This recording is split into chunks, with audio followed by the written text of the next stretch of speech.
Earlier this year, researchers from the University of Texas in Austin worked with Rudy Garcia and Frank Marone to arrange interviews with Hispanic veterans from Bee County. The purpose of the whole thing is just to give recognition to these vets that's well deserved and long overdue. A lot of people don't realize that the Hispanics contributed a lot to the war, and also in other areas that people might not be aware of. And this is what we'd like to do, is just bring this up and give them their undue recognition that they deserve for a long time. Some of them were a little hesitant, and they want to know why. And I don't blame them. Kind of suspicious. What do you want? What do you want from me? And what's going to happen with this information? And once we told them that it was going to be recorded and they were going to get copies of it and so forth, it was simply to recognize what they had accomplished. And little by little, they started coming out with pictures and more documents, and look what I got, and look what I got. But they're not out there waving their flag at what they did. They're not out there, hey, look at me, right? Look what I've done. No, we had to get it out of them. Once we started talking, then they started sharing it with us.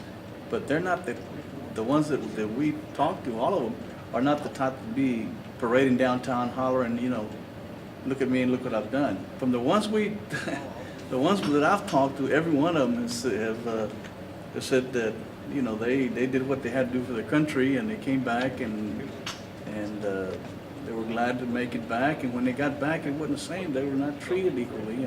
There was a lot of back then discrimination and so forth. And they tell me that about in full uniform going to restaurants and they not being served, or they could eat, but they could eat in the back, or they could eat away, segregated.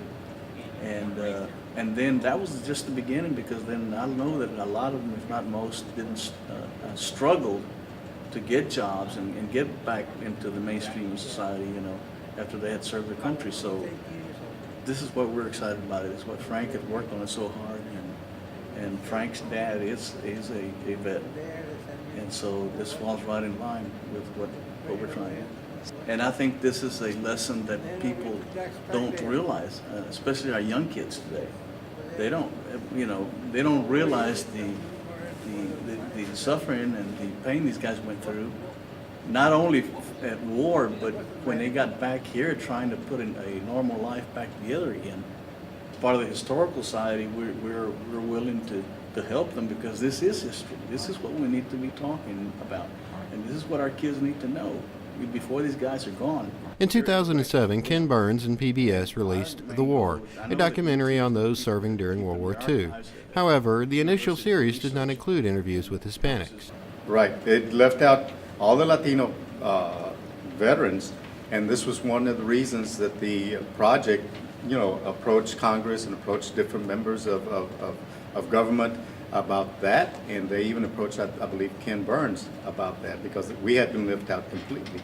And in the end result to that was that I think he interviewed 3 Latino veterans and kind of put them at the tail end of the documentary. I never watched it in its entirety, so I can't tell you whether they appeared in it or not, but I do know that there was 3 that were. It's something that has bothered me, not just when I heard about that. It's something that's bothered me ever since I was young, because I've always loved to read about World War II, watch the World War II movies, 30 Seconds Over Tokyo, books like that I enjoyed reading, The Rise and Fall of the Third Reich, and all those books that talked about World War II I really enjoyed. And every time I would pick one up, I'd read, and there was no mention of any of them. Go to the movies and watch Iwo Jima, or watch any one of those other movies, war movies that would come out, and there would either be no mention of a Latino in it, or if he appeared as a messenger or as a very minor role, and in fact, most of the times he was probably killed. The next frame, he was dead and out of the movie already. So, that you grow up with that, and you kind of say, what can I do? How can we change this?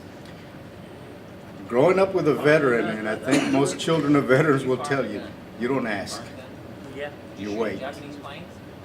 And Well, yeah, and now it's. when they get 40 ready to millimeter talk to now, you about it, six they'll men talk to you about it. So this one made guy that gun. that I worked with when I was working with the prison system in Kennedy, his name was Al Griffin. And we would have conversations, on a daily basis. And the old man was really, really, deep with history and stuff like that.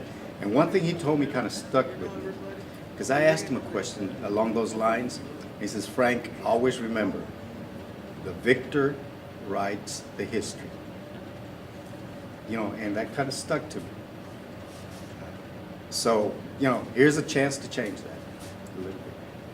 Copies of these interviews are available at the Joe Barnhart B. County Library, as well as in the Nettie Lee Benson Latin American Collection at the University of Texas in Austin and the Center for American History at the Austin campus. Thank you for watching this video broadcast brought to you by MySouthX.com. There's an author, I think the